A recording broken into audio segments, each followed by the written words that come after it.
अस्सलाम वालेकुम व्यूअर्स। आप देख रहे हैं मेरा यूट्यूब चैनल। उम्मीद करता हूँ आप सब लोग बखैर आफियत से होंगे। आज हम करने जा रहे हैं CS 504 software engineering 1 assignment number 2, जिसकी लास्ट डेट 29 दिसंबर है। तो हम अपने क्वेश्चन की तरफ बढ़ते हैं।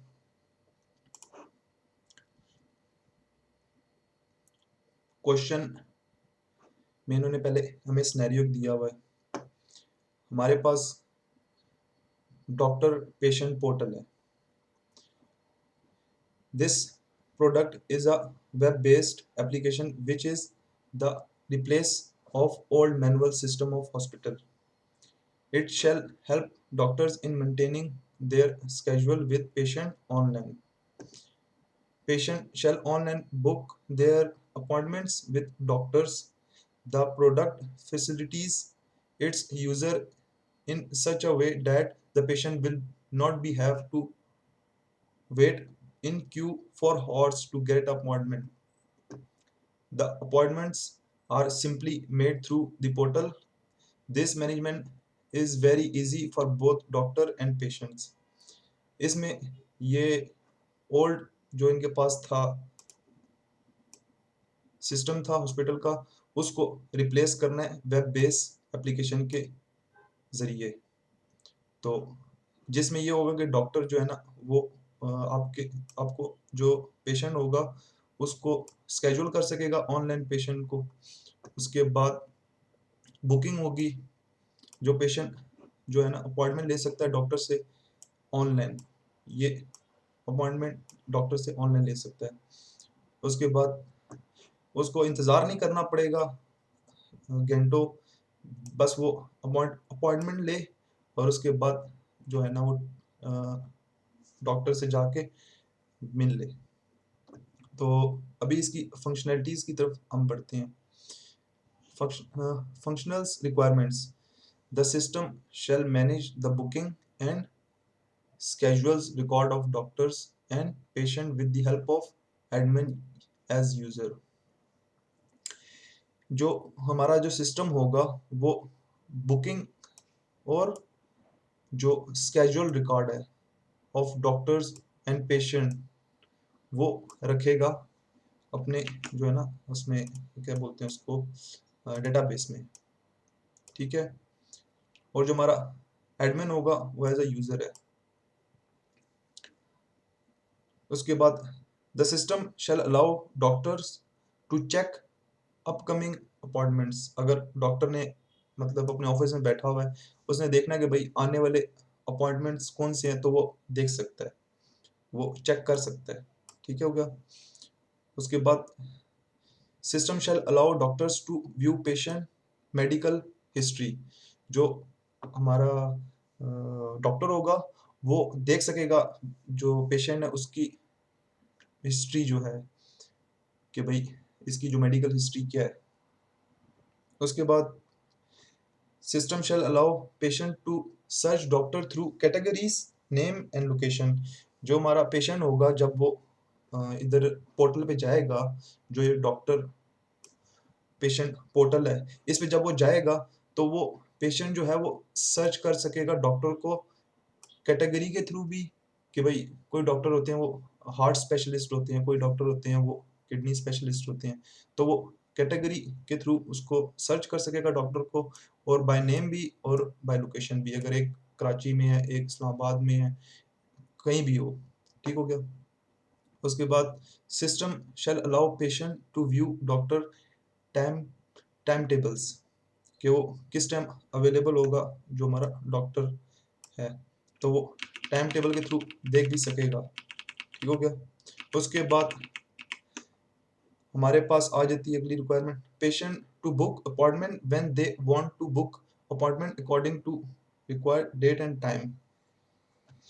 जब वो हमारा पेशेंट अपॉइंटमेंट बुक करेगा तो वो उसकी डेट और टाइम के अकॉर्डिंगली अपॉइंटमेंट बुक करेगा जो हमारा पेशेंट है। ये जो हमारा पेशेंट है, तो फिर उसके बाद वो उसी टाइम चला जाएगा डॉक्टर के पास। The system shall allow patient to cancel appointment on patient request according to cancellation criteria. अगर पेशेंट अगर वो चाहे तो वो अपना अपॉइंटमेंट वो उसको कैंसिल भी कर सकता है। ठीक हो गया। अब हमारे पास जो उन्होंने क्वेश्चन नंबर 1 हमें दिया हुआ है, इसमें उन्होंने हमें बोला है you are required to identify inherited classes for following user class of the doctor patient portal using the concept of inheritance in object oriented programming। तो इन्होंने हमें बोला कि आपने आइडेंटिफाई करना है इनहेरिटेंट क्लासेस और किस यूजर क्लास से जो आगे फर्दर आपकी इनहेरिटेड क्लासेस हैं उनको आपने आइडेंटिफाई करना है। तो ये इन्होंने नीचे एक टेबल दिया हुआ है, इसमें यहाँ पे हमारे पास जो मेन क्लास है जो जिससे आगे इनहेरिटेड हो रही हैं, इसको हम लोग वो भी बोलते हैं ऑब्जेक्ट ओरिएंटेड प्रोग्रामिंग में। ये हमारी जो है ना वो मेन है और ये आगे जो है ना चाइल्ड क्लासेस हैं। ये पेरेंट क्लास है और ये चाइल्ड क्लास है, चाइल्ड क्लासेस हैं। आप लोगों ने ऑब्जेक्ट ओरिएंटेड प्रोग्रामिंग में इसको किया होगा। तो हम देखते हैं हमारे पास यूजर है, यूजर से आगे जो है ना इनहेरिटेड क्लासेस जो है हमारे पास वो अब इन्होंने यहाँ पे ब्लैंक छोड़ा हुआ था पहले, तो इसको मैंने फिल किया। Inherited classes of users is the portal, ये हमारे पास पहली जो है ना होगी क्लास जो इनहेरिटेड होगी यूजर्स के साथ, यूजर जो है ना क्लास के साथ। ये पेरेंट क्लास है और ये आगे जो है ना चाइल्ड क्लास। ये हमारे पास एक क्लास होगी portal in which user can register and book online appointment with the doctor. ठीक हो गया। उसके बाद हमारे पास जो अगली जो क्लास आएगी वो application.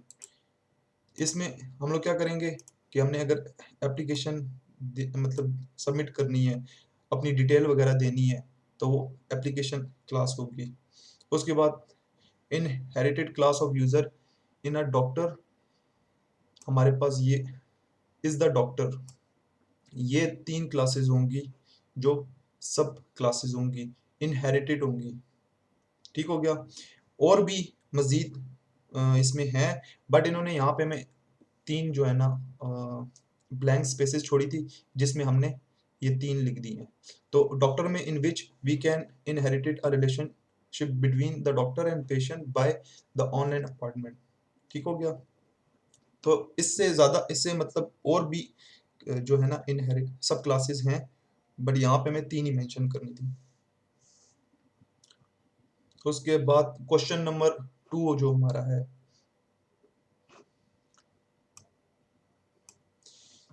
keeping in view the functional requirements for doctor patient portal, identify major operations for patient class। जो हमारा पेशेंट है उसके हमने जो ऑपरेशन है मेजर ऑपरेशन उनको आइडेंटिफाई करना है। उसकी जो ये हमारा पास जो पोर्टल है इसमें जो उसके मेजर ऑपरेशंस हैं पेशेंट के, पेशेंट क्लास के। तो जब पेशेंट क्लास आएगा तो ऑब्वियसली बात है पेशेंट के रिलेटेड ही चीज़ें होंगी। तो हमारे पास ये पेशेंट क्लास आ गई, उसके बाद इसके ऑपरेशंस आ गए। ये उन्होंने हमें ब्लैंक स्पेस दी हुई थी, तो आगे हमें 4 जो है ना ब्लैंक स्पेसेस इनको फिल करना था, जिसमें हमारे पास अब इन्होंने, मैं क्वेश्चन की तरफ एक दफ़ा जाता हूँ, यहाँ पे इन्होंने मेंशन किया हुआ है, अगर आप देखो ये patient can search location, patient allowed to view doctor टेम्पलिटी, और ये हो गया। और पेशेंट ये इन्होंने क्वेश्चन में गिवन मतलब हमें गिवन किया हुआ है। तो अब हम देखते हैं कि मेजर ऑपरेशंस क्या हैं डॉक्टर उसके आपके जो नहीं है पेशेंट क्लास के। तो patient can book the appointment for doctor through online methods. ठीक हो गया। जो हमारा पेशेंट होगा वो डॉक्टर के साथ अपॉइंटमेंट कर सकता है थ्रू ऑनलाइन मेथड। उसके बाद patient can also search and view doctor detail, वो सर्च कर सकता है डॉक्टर्स को, डिफरेंट टाइप्स के डिफरेंट स्पेशलिटी जो होती है डॉक्टर्स की, जो हार्ट स्पेशलिस्ट होते हैं, और उसके बाद वो उनकी डिटेल भी देख सकता है, नाम हो गया, क्या एज है, कहाँ पर रहते हैं, तो ये सब भी वो देख सकता है, डॉक्टर डिटेल्स भी।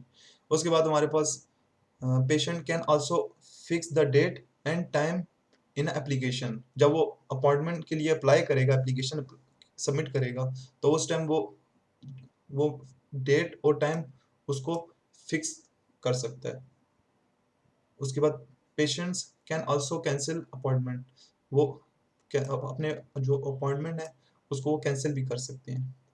तो ये चार इन्होंने हमें बोला था कि मेंशन कर दो, तो इसमें ये चार हो गई। और उसके बाद हमारे पास जो क्वेश्चन नंबर 3 है, उसमें उन्होंने बोला है keeping in a view of functional requirements for doctor patient portal, identify major operations for doctor class. जो डॉक्टर क्लास है उसके लिए क्या जो है ना मेजर ऑपरेशंस है, हमारी डॉक्टर क्लास आ गई। उसके बाद उसके ऑपरेशंस ये दो हैं, और ये उन्होंने क्वेश्चन में भी बोले हुए थे हमें। Doctor can view medical history of patient, जो मेडिकल हिस्ट्री है पेशेंट की उसको देख सकता है। Doctor can also check the upcoming appointment, वो आने वाले जो अपॉइंटमेंट्स हैं उनको भी वो देख सकता है। इससे ज़्यादा उसके पास वो नहीं है ऑप्शंस। तो ये उधर ऊपर क्वेश्चन भी मेंशन किया है। बाकी क्वेश्चन नंबर 4 की तरफ बढ़ने से पहले मेरी आप लोगों से दरख्वास्त है कि अगर अभी तक आपने चैनल को सब्सक्राइब नहीं किया तो सब्सक्राइब बटन को प्रेस कर दें ताकि आने वाली हर वीडियो आप तक बर वक्त पहुँच सके। तो अब हम बढ़ते हैं अपने क्वेश्चन नंबर 4 की तरफ। ये हमारा लास्ट क्वेश्चन है। Given the class user which is identify as a low cohesive class, you are required to create a highly cohesive classes out of this class comprising of all essential elements, class name, attributes and operations। आपके पास ये एक लो cohesive class है, ठीक हो गया। इसको आपने divide करना है, जो हाईली कोहेसिव क्लासेस होती हैं उसमें आपने इसको कन्वर्ट करना है। तो हम पहले देख लेते हैं कि कोहेसिव, हाई कोहेसिव और लो कोहेसिव क्या होता है। जैसे कि उन्होंने हमें बोला है क्वेश्चन में कि आपके पास लो कोहेसिव क्लास है, you are required to create a highly cohesive classes. ये आपके पास एक क्लास है, इससे आपने फर्दर क्लासेस बनानी है और हाईली कोहेसिव क्लासेस। सॉल्यूशन आ गया। High cohesive class, a class that well defined various parts having high cohesive is preferable due to its reliability, reusability, robustness and understanding. And low cohesive is when a class doesn't have much in common. One of the way saying about cohesion is term of object oriented is that if the methods in class is using any of the private attributes. Let's look at the example of code that is using high cohesive concept. Actually में जो हमारे पास low cohesive class होती है, वो हमारे पास ये जितने भी हमारे पास जो होते हैं डेटा मेंबर्स, एट्रीब्यूट्स जिनको बोलते हैं, ठीक है। जैसे ये मैंने अभी जो सिलेक्ट किए हैं ये डेटा मेंबर्स, उनको जो नीचे जितने भी फंक्शंस होते हैं वो कुछ नहीं यूज करते, ठीक है। इनको ये जो हमारे ऊपर डेटा मेंबर्स हैं ये प्राइवेट होते हैं। तो ये जो नीचे जो मेथड्स फंक्शंस होते हैं वो उन सब को अगर करते भी हैं तो कुछ को यूज करते हैं। जैसे लेट्स सपोज अभी जिसको मैंने अभी लास्ट में सिलेक्ट किया है ये, इसको ये लेट्स सपोज यूज करता है पेशेंट हिस्ट्री, तो एडमिन एज इसको यूज कर लेता है। नेक्स्ट वाला वो इसको अगले जो है ना डेटा मेंबर को यूज कर लेता है। इससे नेक्स्ट वाला लेट्स सपोज इस डेटा मेंबर को यूज कर लेता है। उससे अगला जो जो हमारे पास मेथड है वो इस डेटा मेंबर को यूज़ कर लेता है, फिर भी हमारे पास जो है ना 2 बच जाते हैं। तो ये रीज़न होती है लो कोहेसिव क्लास की, जो इन्होंने ऊपर बोला है कि आपके जो ये इधर इन्होंने मैंने अभी ये यहाँ पे पढ़ा है, ये देखें, one of the way of saying that cohesion in a term of object oriented is that if the methods, ये जितने भी मेथड्स नीचे हैं, in the class is using any of private attributes, तो ये जो हमारे बीच में मिसिंग हो जाते हैं या यूज नहीं होते, तो ये हमारे लो लेवल जो है ना उसमें आते हैं, कोहेसिव क्लास में आता है। तो इस सब को जो है ना अब हमने इसको जो है ना फर्दर डिस्ट्रीब्यूट करना है हाईली कोहेसिव क्लासेस में। ठीक हो गया। पहले हमारे पास पोर्टल की जो है ना क्लास आ जाएगी। अब हमने इसी जितने भी ये आपको शो हो रहे हैं, ये जितने भी डाटा मेंबर्स और मेथड्स शो हो रहे हैं, आपने इन्हीं को यूज करना है, आपने अपनी तरफ से एक्स्ट्रा ऐड नहीं करना। ठीक हो गया। इन्हीं को आपने यूज करते हुए, क्योंकि उन्होंने यहाँ पे बोला है given a class user which is identified as a low cohesive class, you are required to create a highly cohesive classes out of this class compressing all of essential elements and names, attributes and functions। तो आपने इसी को use करना है, आपने additional कोई चीज इसमें ऐड नहीं करनी। तो अगर इसी को यूज करते हुए अगर हम लोग मतलब इसको फर्दर इसको स्मॉल स्मॉल पीसीज में इसको जो हम लोग डिवाइड करें, तो हमारे पास ये बनती हैं 3 क्लासेस। एक पोर्टल है, पोर्टल में हमारे पास जो है ना एडमिन नेम आ जाएगा, एडमिन की एज आ जाएगी, एडमिन जेंडर आ जाएगा, ऐड रिकॉर्ड और अपडेट रिकॉर्ड। ठीक हो गया। जो हमारे पोर्टल में ये सब चीजें आ जाएंगी। ये हमारे पास जो है ना डाटा मेंबर्स हैं और ये हमारे पास 2 फंक्शंस हैं। उसके बाद जो हमारा डॉक्टर हमारी जो क्लास है, इसमें हमारे पास डॉक्टर का नाम आ जाएगा, इसकी एज आ जाएगी और डॉक्टर स्पेशलाइजेशन। उसके बाद डॉक्टर जो है वो पेशेंट की हिस्ट्री देख सकता है और जो स्केजुअल अपॉइंटमेंट है उसको देख सकता है। उसके बाद पेशेंट आ जाता है। पेशेंट में हमारे पास पेशेंट का नाम, उसकी एज और पेशेंट जेंडर और वो अपना जो है ना अपॉइंटमेंट उसको देख सकता है। कमेंट सेशन में मुझे ज़रूर बताइएगा, अगर किसी को कोई इशू आए मैं जवाब देने की पूरी कोशिश करूँगा। जिन लोगों ने चैनल को अभी तक सब्सक्राइब नहीं किया, उनसे मेरी दरख्वास्त है कि चैनल को लाजमी सब्सक्राइब कर लें ताकि आने वाली हर वीडियो आप तक पहुंच सके। अपना बहुत सारा ख्याल रखिएगा। अल्लाह ने के बाद।